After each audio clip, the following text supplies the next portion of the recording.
ನಮಸ್ಕಾರ ಫ್ರೆಂಡ್ಸ್, ನಾನು ಶ್ವೇತಾ ರಾಜೇಂದ್ರನ್ ಮಾತಾಡ್ತಾ ಇರೋದು ಲಕ್ಷ್ಮಿತ ರಾಯರ ಮಗಳು ಕನ್ನಡ ಯೂಟ್ಯೂಬ್ ಚಾನಲ್ಗೆ ತಮ್ಮೆಲ್ಲರಿಗೂ ಆತ್ಮೀಯವಾದ ಸ್ವಾಗತ. ಮುಂಜಾನೆಯ ಶುಭಾಶಯಗಳು ಸ್ನೇಹಿತರೆ. ನಾನಿವತ್ತು ನಿಮಗೆ ಒಂದು ವಿಶೇಷವಾದ ಮಾಹಿತಿ ತಿಳಿಸ್ತಾ ಇದ್ದೀನಿ.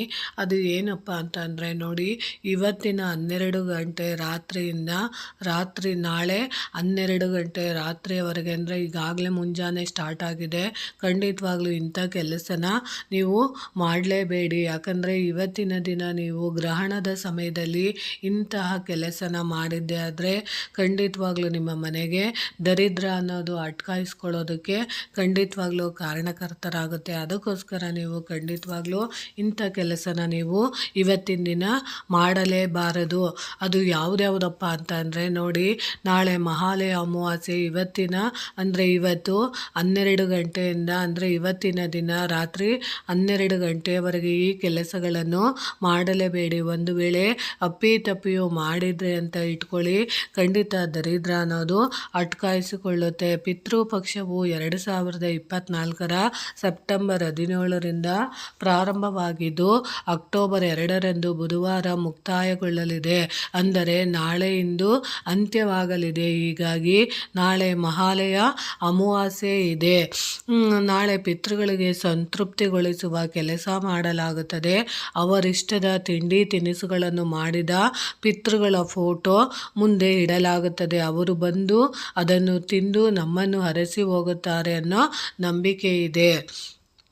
ನಾಳೆಯೇ ಕೇತುಗ್ರಸ್ತ ಸೂರ್ಯಗ್ರಹಣವೂ ಇದೆ, ಆದರೆ ಅದು ಭಾರತದಲ್ಲಿ ಗೋಚಾರವಾಗುತ್ತಿಲ್ಲ. ಆ ಕಾರಣಕ್ಕಾಗಿ ಯಾವುದೇ ಗ್ರಹಚಾರಣೆಗಳು ಇಲ್ಲ. ಆದರೆ ಮಹಾಲಯ ಅಮಾವಾಸ್ಯೆ ಅಂದಾಕ್ಷಣ ಕರಾಳ ಭಯಾನಕ ಪದಗಳನ್ನು ಬಳಸಲಾಗುತ್ತದೆ. ಪೂರ್ವಜರ ಆತ್ಮಗಳು ಭೂಮಿಗೆ ಬರುತ್ತದೆ ಎನ್ನುವ ನಂಬಿಕೆ ಇದೆ. ಹೀಗಾಗಿ ಅವರಿಗೆ ಶಾಂತಿ ಮತ್ತು ಪೋಷಣೆಯನ್ನು ನೀಡಲು ಆಚರಣೆಗಳನ್ನು ಮಾಡಲಾಗುತ್ತದೆ. ಪಿತೃದೋಷ ಪೂಜೆಯನ್ನು ಮಾಡುವುದು ಬಹಳ ಮುಖ್ಯ. ಏಕೆಂದರೆ ಇದು ತಮ್ಮ ಜೀವನದ ಮೇಲೆ ಪರಿಣಾಮ ಬೀರುವ ಯಾವುದೇ ಪೂರ್ವಜರ ಶಾಪ ಅಥವಾ ದೋಷಕ್ಕೆ ಪರಿಹಾರ ಸಿಗುತ್ತದೆ. ಪೂರ್ವಜರ ಆತ್ಮಗಳು ಭೂಮಿಗೆ ಬರುತ್ತದೆ ಎನ್ನುವ ನಂಬಿಕೆ ಇರೋದ್ರಿಂದ ಹೀಗಾಗಿ ಅವರಿಗೆ ಶಾಂತಿ ಮತ್ತು ಪೋಷಣೆಯನ್ನು ನೀಡಲು ಆಚರಣೆಗಳನ್ನು ಮಾಡಲಾಗುತ್ತದೆ. ಪಿತೃದೋಷ ಪೂಜೆಯನ್ನು ಮಾಡುವುದು ಬಹಳ ಮುಖ್ಯ. ಏಕೆಂದರೆ ಇದು ತಮ್ಮ ಜೀವನದ ಮೇಲೆ ಪರಿಣಾಮ ಬೀರುವ ಯಾವುದೇ ಪೂರ್ವಜರ ಶಾಪ ಅಥವಾ ದೋಷಕ್ಕೆ ಪರಿಹಾರ ಇರುತ್ತದೆ. ನಾಳೆ ಮಹಾಲಯ ಅಮಾವಾಸ್ಯೆ ಇಂದು ರಾತ್ರಿ 12 ಗಂಟೆಯಿಂದ, ಅಂದರೆ ನಿನ್ನೆ ರಾತ್ರಿ 12 ಗಂಟೆಯಿಂದ ಇವತ್ತಿನ ರಾತ್ರಿ 12 ಗಂಟೆಯವರೆಗೆ ಈ ಕೆಲಸಗಳನ್ನು ಮಾಡಲೇಬೇಡಿ. ಒಂದು ವೇಳೆ ಅಪ್ಪಿತಪ್ಪಿಯು ಮಾಡಿದರೆ ಅಂತ ಇಟ್ಕೊಳ್ಳಿ, ಖಂಡಿತ ದರಿದ್ರ ಅನ್ನೋದು ಅಟ್ಕಾಯಿಸಿಕೊಳ್ಳುತ್ತೆ. ಯಾಕೆ ಅಂತ ಅಂದರೆ ನೋಡಿ ಸ್ನೇಹಿತರೆ, ಹೌದು, ಇವತ್ತಿನ ದಿನ ಉಗುರು ಕತ್ತರಿಸುವುದಾಗಲಿ, ಕೂದಲು ಕತ್ತರಿಸುವುದಾಗಲಿ, ರಕ್ತ ಬರುವಂತಹ ಕೆಲಸಗಳನ್ನು ಯಾರಾದರೂ ಮಾಡಬಾರದಂತೆ. ಹೌದು, ನಾಳೆ ರಕ್ತ ಬಂದರೆ ಡೇಂಜರ್ ಅಂತ ಕೆಲವರು ಹೇಳುತ್ತಾರೆ.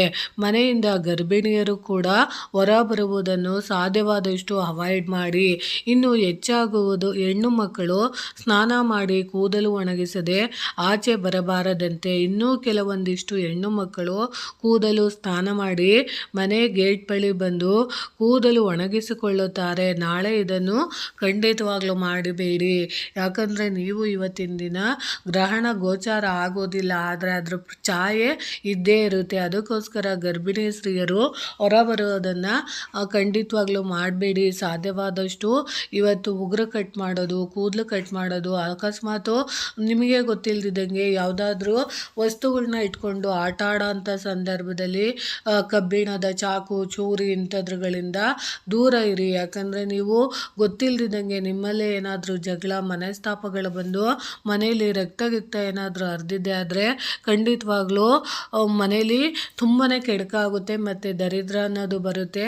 ತುಂಬಾ ಕಷ್ಟಪಡಬೇಕಾಗುತ್ತೆ. ಅದಕ್ಕೋಸ್ಕರ ಮೊದಲೇ ಮುನ್ನೆಚ್ಚರಿಕೆ ಕ್ರಮನ ವಹಿಸ್ಕೊಳ್ಳಿ. ಮಕ್ಕಳು ಸ್ನಾನ ಮಾಡಿ ಕೂದಲು ಅಂದರೆ ಹೆಣ್ಮಕ್ಳು ಸ್ನಾನ ಮಾಡಿಬಿಟ್ಟು ಕೂದಲನ್ನ ಬಿಟ್ಕೊಂಡು ಓಡಾಡೋ ಅಂಥದ್ದು ಇರುತ್ತೆ, ಅಥವಾ ಕೂದಲನ್ನ ಒಣಗಿಸ್ಕೊಳ್ಳೋ ಅಂಥದ್ದು ಇರುತ್ತೆ. ಅಂತಹ ತಪ್ಪುಗಳನ್ನ ಇವತ್ತು ಮಾಡೋಕ್ಕೆ ಹೋಗಬೇಡಿ. ಅದನ್ನು ನೀವು ಮಾಡಿದ್ದೆ ಆದರೆ ಖಂಡಿತವಾಗ್ಲೂ ನಿಮಗೆ ಮುಂದಿನ ದಿನಗಳಲ್ಲಿ ಯಾವುದಾದ್ರೂ ಒಂದು ರೀತಿ ನಿಮಗೆ ಕಷ್ಟ ಬರ್ಬೋದು, ಆರೋಗ್ಯದ ಸಮಸ್ಯೆ ಬರ್ಬೋದು, ಅಥವಾ ನಿಮಗೆ ಕಣ್ಣು ದೃಷ್ಟಿ ಆಗ್ಬೋದು, ಅಥವಾ ನಿಮಗೆ ಗೊತ್ತಿಲ್ಲದಿದ್ದಂಗೆ ಏನಾದರೂ ಒಂದು ನಿಮ್ಮ ಜೀವನದಲ್ಲಿ ಆಘಾತ ಅನ್ನೋದು ಆಗ್ಬೋದು. ಅದರ ಜೊತೆಗೆ ನೀವು ಏನು ಮಾಡಬೇಕು ಅಂತ ಅಂದರೆ ಇವತ್ತಿನ ದಿನ ಸಾಧ್ಯವಾದಷ್ಟು ಒಂದು ಒಳ್ಳೆ ಜಡೆನ ಹಾಕ್ಕೊಬೇಕು. ಕೂದಲು ಪೂರ್ತಿಯಾಗಿ ಇರೋ ಥರ, ಕೂದಲು ಹಾರಾಡ್ದಲೇ ಇರೋ ಥರ ಜಡೆ ಹಾಕ್ಕೊಬೇಕಾಗುತ್ತದೆ. ಆ ರೀತಿ ಮಾಡೋದ್ರಿಂದ ಖಂಡಿತವಾಗ್ಲೂ ನಮ್ಮನ್ನು ನಾವು ಪ್ರೊಟೆಕ್ಟ್ ಮಾಡ್ಕೊಬೋದು. ಈ ರೀತಿ ಮಾಡಬೇಕಾಗುತ್ತೆ. ಆಮೇಲೆ ಕೂದಲು ಒಣಗಿಸ್ತೀವಿ ಅಂತ ಕೂದಲನ್ನೆಲ್ಲ ಅಮಾವಾಸ್ಯೆ ಟೈಮ್ಗಳಲ್ಲಿ, ಅದರಲ್ಲೂ ಪಿತೃಪಕ್ಷದ ಸಮಯದಲ್ಲಿ ಕೂದಲು ಬಿಟ್ಕೊಂಡು ಓಡಾಡಬಾರ್ದು ಅನ್ನೋದು ಇದರ ಉದ್ದೇಶ ಆಗಿರುತ್ತೆ. ಆಮೇಲೆ ಇವತ್ತಿನ ದಿನ ಸಾಕಷ್ಟು ಮಂದಿ ರಸ್ತೆಯಲ್ಲಿ ಮೊಟ್ಟೆಯನ್ನು ಒಡೆದಿರುತ್ತಾರೆ, ನಿಂಬೆಹಣ್ಣನ್ನು ಮಂತ್ರಿಸಿ ಎಸೆದಿರುತ್ತಾರೆ. ಇದನ್ನು ಕಂಡಾಗ ದಾಟದೆ ದೂರದಿಂದಲೇ ಬನ್ನಿ. ಇದರಿಂದ ಏನಾದರೂ ಆಗುತ್ತೆ ಅಂತಲ್ಲ. ಇದನ್ನು ಮಾಡಿದಾಗ ತಲೆಯಲ್ಲಿ ಇಲ್ಲಸಲ್ಲದ ಯೋಚನೆಗಳು ಬರುತ್ತವೆ.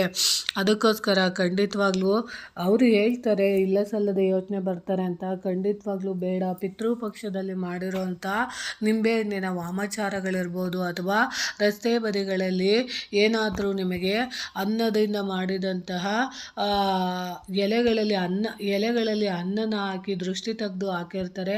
ಅಂಥ ವಸ್ತುಗಳೇನಾದರೂ ಕಂಡ್ರೆ ಅದನ್ನು ಖಂಡಿತವಾಗ್ಲೂ ದಾಟಕ್ಕೆ ಹೋಗ್ಬೇಡಿ. ಮೊಟ್ಟೆಗಳನ್ನ ಹೊಡೆದಿರ್ತಾರೆ, ಅಂಥದ್ರಿಂದ ಖಂಡಿತವಾಗ್ಲೂ ದೂರ ಇರಿ. ಅಪ್ಪಿ ಕೂಡ ಅವುಗಳನ್ನು ನೀವು ದಾಟಿದ್ದೆ ಆದರೆ ಕೂಡಲೇ ಆ ಕ್ಷಣವೇ ನೀವು ಕಾಲನ್ನು ತೊಳ್ಕೊಂಡು ಮನೆ ಒಳಗಡೆ ಬನ್ನಿ. ಸಡನ್ನಾಗಿ ಅದೇ ಕಾಲುಗಳಿಂದ ನೀವು ಡೈರೆಕ್ಟಾಗಿ ನೀವು ಅಡುಗೆ ರೂಮಿಗಾಗಲಿ, ಅಥವಾ ನೀವು ಕುತ್ಕೊಳ್ಳೋ ಸೋಫಾ ಸೆಟ್ಟಿನ ಮೇಲಾಗಲಿ, ಅಥವಾ ಮಂಚದ ಮೇಲೆ ಹೋಗಿದ್ದೆ ಆದರೆ ಖಂಡಿತವಾಗ್ಲೂ ನಿಮಗೆ ದರಿದ್ರ ಅನ್ನೋದು ಬಂದೇ ಬರುತ್ತೆ. ಅದಕ್ಕೋಸ್ಕರ ನೀವು ಏನು ಮಾಡಬೇಕು ಅಂದರೆ ಆಚೆಯಿಂದ ಬಂದಿದ ತಕ್ಷಣ, ಇವತ್ತು ಯಾರೇ ಪಿತೃಪಕ್ಷದಲ್ಲಿ ಆಚೆಯಿಂದ ಅಂಥವರು ಒಳಗಡೆ ನೇರವಾಗಿ ಬರ್ದಲೇ ಮೊದಲಿಗೆ ಕಾಲನ್ನು ಚೆನ್ನಾಗಿ ತೊಳೆದು ಆನಂತರ ಮನೆಯ ಒಳಗಡೆ ಬರೋ ಅಂಥದ್ದನ್ನು ಮಾಡ್ಕೊಳ್ಳಿ. ಯಾಕಂದರೆ ನಿಮ್ಮ ಹಿಂಬಡಿಯ ಭಾಗದಲ್ಲಿ ಶನಿ ಅನ್ನೋನು ಕುಂತಿರ್ತಾನೆ.